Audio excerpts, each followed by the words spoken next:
అందరికీ నమస్కారం.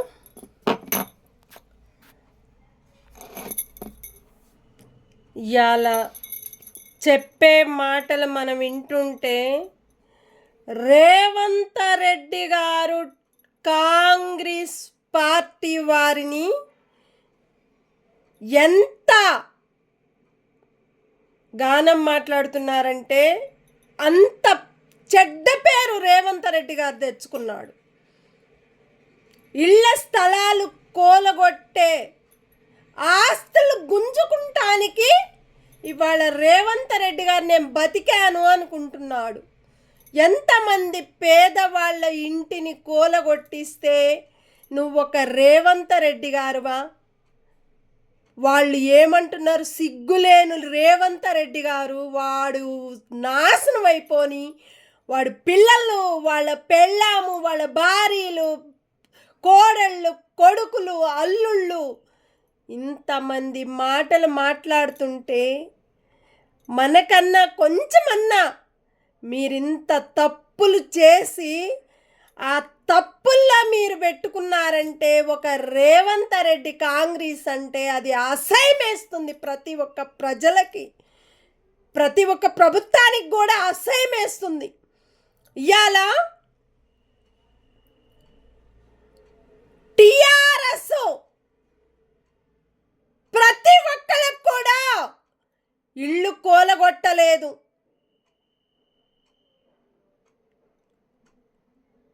ఇళ్ళని,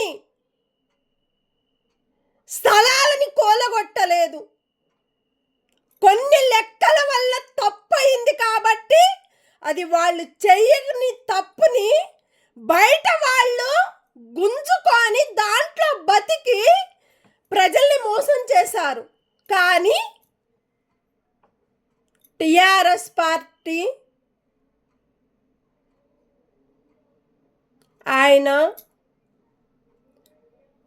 ఇవాళ మాట్లాడుతున్నారంటే వాళ్ళు ఓడిపోయిన ప్రజల కోసము ఏడుస్తున్నారు. ఇంతమంది బాధపడుతుంటే నీకు కనీసం మనస్తత్వం కూడా లేదని కోరుకుంటున్నాం మేమైతే.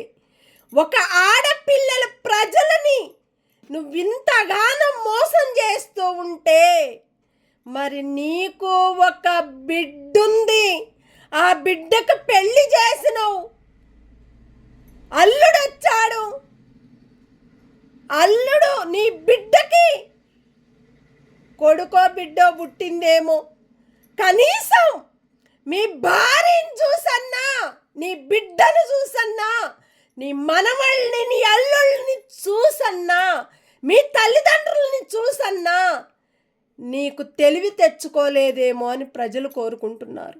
కనీసం ఇంత మోసగాడివని, ఇంత మోసంలో ఇరుక్కొని పేదవాళ్ళ బతుకుల్ని బతికించకుండా సంపేస్తున్నావు నువ్వు రేవంత్ రెడ్డి గారు. ఇలాంటి రేవంత్ రెడ్డి గారా ఓట్లేసి 9 నెలల్లోనే ప్రజల జీవితాలను నాశనం చేసినావు నువ్వు రేవంత్ రెడ్డి గారు. ఇది కరెక్ట్ కాదు. టిఆర్ఎస్ పార్టీ ఇరుక్కున్నా ఇరికిచ్చినా వాళ్ళు శిష్టంగా మాట్లాడుతున్నారు, శిష్టంగా కలిసి కట్టుగా ప్రజలతో ఉండి వాళ్ళ సమస్యలు అడుగుతున్నారు. మీకు ఎక్కడ ఏ సమస్యలు వచ్చిందో ఆయన తీర్చుకుంటున్నాడు. అలాంటి ప్రేమను పెంచుకోవాలి రేవంత్ రెడ్డి గారు. ఒక టిఆర్ఎస్ పార్టీని నువ్వు మోసం చేసినావు, ఒక టిఆర్ఎస్ పార్టీనే మోసం చేశావు. అక్కడ ఢిల్లీలో కూర్చొని చిందులేస్తున్నాడు, తాగి తందనాలు ఆడుతూ. పెళ్లి కాలేదు, పెటాకులు కాలేదు, కానీ ముసలాయన అయిపోయి తాగి తందనాలు ఆడుతూ ఒక కాంగ్రెస్ పార్టీలో ఢిల్లీలో ఆయన కాడికి పోయి నువ్వు ఎంజాయ్ చేసుకుంటూ ఒక ఫ్లైట్లో తిరుగుతూ ఆ ఫ్లైట్ నీకు వచ్చిందని ఎంజాయ్ చేస్తున్నావు. ఆ ఎంజాయ్ 4 రోజుల ముచ్చటే నువ్వు రేవంత్ రెడ్డి గారు. నువ్వు బతికే బతుకుల్లో నాశనమైపోతావని ప్రజలు చెప్తుంటే కనీసం సిగ్గులేని ఒక ప్రభుత్వం ప్రజలకి బతుకుతుంది. ఆ ప్రజలు ఓట్లేసి మిమ్మల్ని బతికిచ్చి 9 నెలలకు కూడా ఒక్క సపోర్టు ఒక్క ప్రజలకు లేదు, ఒక ప్రభుత్వానికి లేదు.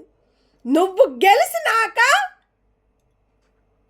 కొండకెక్కినావు, కొండకెక్కి కొండలా నుంచి కిందకు పడుతున్నావు. నువ్వు ఆ కొండ 4 రోజులు ముచ్చటే నీకు.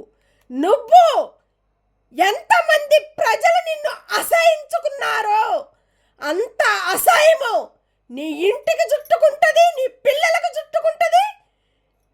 నీ కాడ ఎంతమంది నీ ఫ్యామిలీ ఉన్నారో అంతమంది ఫ్యామిలీకి చుట్టుకుంటుంది. ఒక సొంత తమ్ముడిది కూడా కోలగొట్టించావు. నీ ఇల్లు కోలగొట్టించుకొని ఉంటే అయిపోతుండే, నీ జీవితాలు నాశనం చేసుకుంటే అయిపోతుండే. ప్రజల జీవితాలు నాశనం చేయటానికి నువ్వు పుట్టావా? ప్రజల్ని ముంచటానికి నువ్వు పుట్టినవేమో. మీ అమ్మ నిన్ను సరిగా కనుక ఇలాంటి పోస్టులు నీకు ఇచ్చి ఇలాంటి మోసాల్లో ఇరుక్కునేవాడు అని తెలియక పేదవాళ్ళని బతికిస్తావేమోనని కోరుకుంది, కానీ పేదవాళ్ళని చంపేస్తావని కోరుకోలేదు మీ అమ్మ. ఒక అమ్మకు పుట్టిన నువ్వు ఒక కొడుకు రేవంత్ రెడ్డి గారు, నీ అమ్మకు నువ్వే పుట్టి పేదవాళ్ళ బతుకుల్ని నాశనం చేస్తుంటే ఎవరు ఊరుకోరు. రేవంత్ రెడ్డి గారు నువ్వేం చేసినావు? ఎక్కడైనా తెలంగాణలో నువ్వేం చేసినావు? బస్సులను మోసం చేసినావు, ఆర్టీసీ వాళ్ళని, డిపో వాళ్ళని మోసం చేసినావు, ప్రజల్ని మోసం చేస్తున్నావు, ప్రభుత్వాన్ని మోసం చేసినావు. ఆ గవర్నమెంట్ నీకెందుకు అన్ని కోట్లు ఇస్తుందో? ప్రజల్ని పంచమనిస్తుంది, ప్రజలకి ల్యాండ్లు ఇవ్వనిస్తుంది గవర్నమెంట్. ఆ గవర్నమెంట్ తెలుసో తెలీదో కానీ ఇలాంటి మోసవాడివని తెలియక నీకు ఆ అమౌంట్ నీ చేతిలో ఇచ్చి నింపుకుంటున్నావు.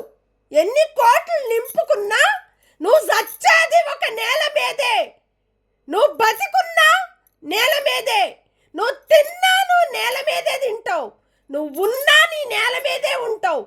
కానీ మనకొచ్చేది 6 అడుగులు 7 అడుగులు నేలని నువ్వు కోలగొట్టిస్తున్నావంటే ప్రజలని. ఆ పాపం నీకు పండింది. ప్రజల జీవితాలను నాశనం చేస్తున్నావు. ఇలాంటి పాపాలు నీకు ఎప్పుడు రావాలో అప్పుడే వస్తుంది. కానీ ప్రతి ఒక్క ఏరియా కూడా నువ్వు ఒక సపోర్ట్ లేవు. నువ్వు ఒక లీడర్వా? ఏం లీడర్ అని ఓటు వేయించుకొని గెలిచావు? ఏం పోస్ట్ అని నువ్వు తీసుకొని ప్రజల మోసాలను పెట్టి మోసంలో ఇరుక్కున్నావు? నీ ఆస్తి నువ్వెందుకు గుంజుకుంటున్నావు? ప్రజల ఆస్తులతోటి బతకకుండా, ప్రజలు తినే తిండికి నువ్వు బతకకుండా, ప్రజల కష్టపడి తిండితోటి నువ్వు బతికితున్నావు. నీ పిల్లల్ని బతికించుకుంటున్నావు, నీ సంసారాన్ని బతికించుకుంటున్నావు. నీ సంసారమే నాశనం అయిపోతుందని ప్రజలు కోరుకుంటున్నారు. నీ సంసారం ఎంతవరకు ఉంది? నీ సంసారం ఇది సంసారమా? నువ్వు చేసేది బోకర్ దందల సంసారమా నీది? నీ భార్య కూడా బోకర్ దంద సంసారం చేస్తుందా? ఇలాంటి భార్య, ఒక దేవత లాంటి భార్యను కూడా నువ్వు మోసం చేసినావు. ఇలాంటి పిల్లల్ని పుట్టించుకొని ఒక ఆడపిల్ల నీకు వస్తే ఆ ఆడపిల్లను కూడా నువ్వు మోసం చేసుకున్నట్టే, నీ భార్యని నువ్వు కూడా మోసం చేసుకున్నట్టే. ఆ పాపం నీకు పండినట్టే.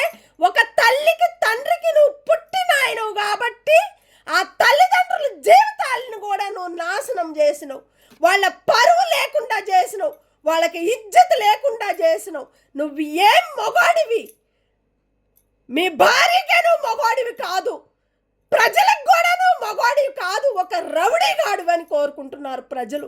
ఇంత రౌడీ అయ్యుండి పోలీసు వాళ్ళు ఉంటే, కోర్టు ఉంటే, గవర్నమెంట్ ఉంటే, ప్రభుత్వం ఉంటే, నేనేదో ఎదిగాను, నేనేదో సంపాదించాను, నా కాడ ఇంతమంది వాటేసుకుంటున్నారు, నాకు మంచిగా కడుపు నింపుకుంటున్నాను, నేను మంచిగా బతుకుతున్నాను, లంచాల మీద ఎగబడుతున్నాననే ఒక్క రేవంత్ రెడ్డి గారువా నువ్వు?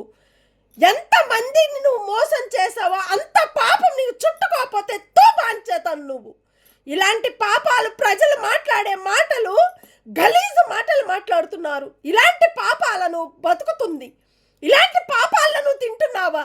ఇలాంటి తప్పులు చేసిన జీవితాలను నాశనం చేయడానికి నువ్వు బతుకుతున్నావా? నువ్వు ఒక మగవాడివేనా? మగవాడివి కాదు, నువ్వు ఒక రౌడీలాగా బతికే బతుకుల్లో నువ్వు బతికుండ నా కొడుకువేనని అంటున్నారు ప్రజలు. అలాంటి చెడ్డన రేవంత్ రెడ్డి గారు అంటున్నారు. ఇలాంటి రేవంత్ రెడ్డి గారువా? జీవో టవర్లకి సపోర్ట్ ఇచ్చుకుంటూ రోడ్లు కూడా వేయనీయకుండా, రోడ్లు సరిగా లేవు, ప్రతి ఒక్క ఏరియాకి వచ్చి ఫుల్ వాటరు, ఇళ్ళు ఖరాబ్ అవుతున్నాయి, అన్నీ ఖరాబ్ అవుతున్నాయి. ప్రతి ఒక్క ఇంటిని కోలగొట్టిస్తే నీకు ఇంకా ఏమని ఉంటుంది? బుద్ధుందా? నీకేమన్నా సిగ్గుందా? నీకు సిగ్గు శరమో నువ్వు ఉంటే, మీ అమ్మకు నువ్వు కరెక్ట్గా పుట్టుంటే పేదవాళ్ళని బతుకుల్ని బతికించు, పేదవాళ్ళ జీవితాల్ని నువ్వు పట్టించుకో, పేదవాళ్ళ సమస్యల్ని బయటకు తీసుకో. నీ అడవిలా నువ్వు బతకాలి. ఇంకా నేను చెప్తున్నా, నీ ఇంటిని కూడా ప్రతి ఒక్క ప్రభుత్వం ప్రజలు ఆ ఇంటిని కూలగొట్టించండి. ఒక రేవంత్ రెడ్డి గారి ఇంటిని ప్రతి ఒక్క ప్రజలు ప్రభుత్వం కూడా ఆ ఇంటిని కూలగొడతామంటున్నారు. కొట్టండి, మంచిగా కొడితేనే రేవంత్ రెడ్డి గారు కూడా వాళ్ళకి అన్నం లేకుండా కడుపు నింపకుండా చేస్తే ఆ బాధ ఏందో రేవంత్ రెడ్డికి కూడా తెలియాలి. వాళ్ళ భార్య కరెక్ట్ ఉంటే వాళ్ళ భర్తకి కరెక్ట్గా చెప్పి ప్రజల్ని పట్టించుకోవాలని నేను కోరుకుంటున్నా. కరెక్ట్గా మీ భర్త మంచోడని నువ్వు కోరుకుంటే నీ భర్తకి సీరియస్గా యాక్షన్ తీసుకో. ఒక భార్యవైతే, ఒక భర్తకి భార్య, భార్యకి భర్త, నువ్వు కరెక్ట్గా ఉంటే నీ భర్త మీద ఇమ్మీడియట్గా యాక్షన్ తీసుకో. ప్రజల్ని పట్టించుకొని ప్రజల జీవితాలను నిలబెట్టిపించు. అలాంటి భార్యలు భర్తలు మంచిగా ఎదగాలని కోరుకుంటారు ప్రజలు. ఇలాంటి దొంగతనాలుగా బతికే బతుకులకి ఒక రేవంత్ రెడ్డి గారు బతికాడు. ఆ బతికిన బతుకుల్లోనే నాశనం అయిపోతున్నాడు రేవంత్ రెడ్డి గారు. వాళ్ళ ఫ్యామిలీ మొత్తం కూడా నాశనం అయిపోవాలని కోరుకుంటున్నారు ప్రజలు. ఇలాంటి పాపాలు చుట్టుకుంటే ఇది కరెక్ట్ కాదు. అట్లాగానే టిఆర్ఎస్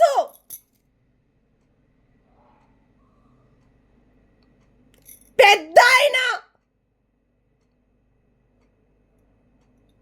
చూడు ఎంత మంచిగా మాట్లాడుతున్నాడంటే అంత మంచిగా ఇప్పుడు ప్రేమను పెంచుకుంటున్నాడు ఆయన.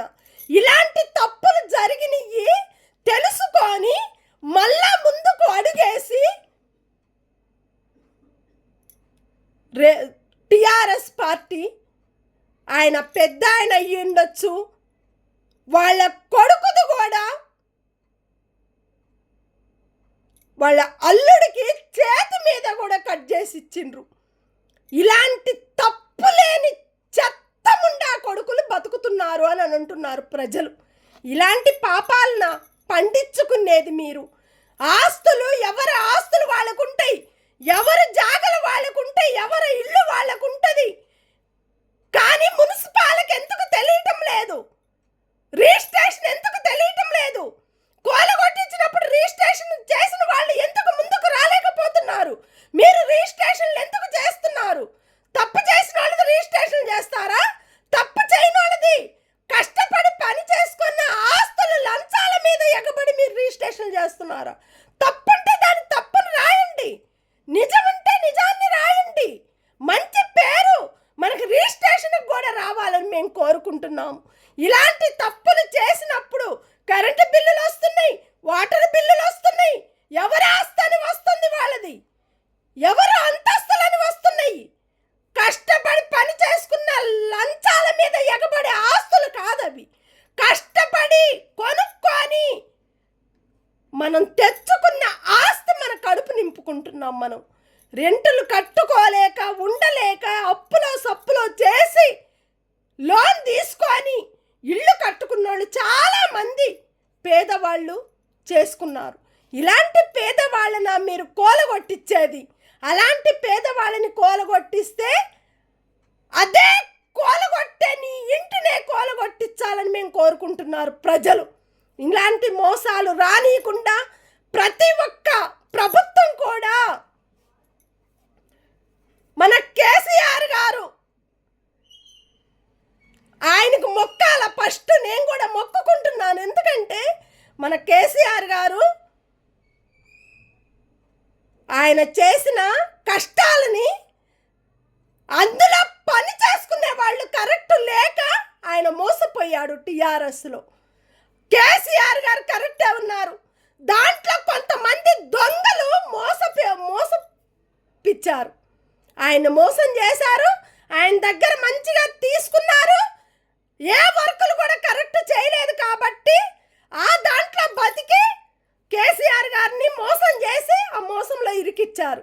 ఇలాంటి తప్పులు కూడా టీఆర్ఎస్లో అందరికీ మంచి చేశారు. కానీ కేసీఆర్ గారు అయితే నిజంగా కేసీఆర్ గారికి దండం పెట్టుకోవాలి. వాస్తవంగా టీఆర్ఎస్ కానీ బీజేపీ కానీ ఇలాంటి తప్పుల కాడికి రాలేదు ఎవరు కూడా. ఇలాంటి పార్టీలు పెట్టుకొని ఒక దొంగ పార్టీ ఒక ప్రభుత్వం బతుకుతుందంటే ఇలాంటి దొంగతనాలా చేసేది రేవంత్ రెడ్డి గారు. మీరు పేదవాళ్ళ బతుకుల్ని బతికించాలి కానీ నువ్వు సంపేస్తే నీ సంపాదన నువ్వే కిందకి వెళ్ళిపోతావు. నువ్వు చనిపోయే రోజులు కూడా దగ్గర పడతాయి నీకు. అందరు ప్రజలు కోరుకునే కోరికలు కూడా అదేను. నువ్వు నీ భార్య కరెక్ట్గా ఉంటేనే మంచిదా? నీ ఫ్యామిలీ కరెక్ట్ ఉంటే మంచిదా? నీ ఫ్యామిలీ కాదు కావాల్సింది. ప్రజలు మంచిగా ఉంటే నీ ఫ్యామిలీ మంచిగా ఉంటుంది. నువ్వు మంచిగా ఉంటే ప్రజలు మంచిగా ఉంటారు.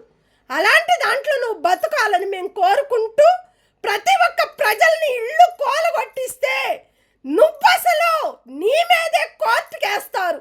ఇలాంటి ఆయన మాకొద్దు. ఇమ్మీడియట్లుగా ఆయన మీద కేసేసి ఆయనకి ఆ పార్టీ కూడా లేకుండా మంచి వాళ్ళని కాంగ్రెస్ పార్టీలో పెట్టమని ప్రతి ఒక్క ప్రజలు కూడా కోరుకుంటున్నారు. ఇమ్మీడియట్లుగా న్యాయానికి నిలబడే మన ప్రభుత్వం రావాలని కోరుకుంటూ ప్రతి ఒక్కరికి కూడా ధన్యవాదాలు. Thank you.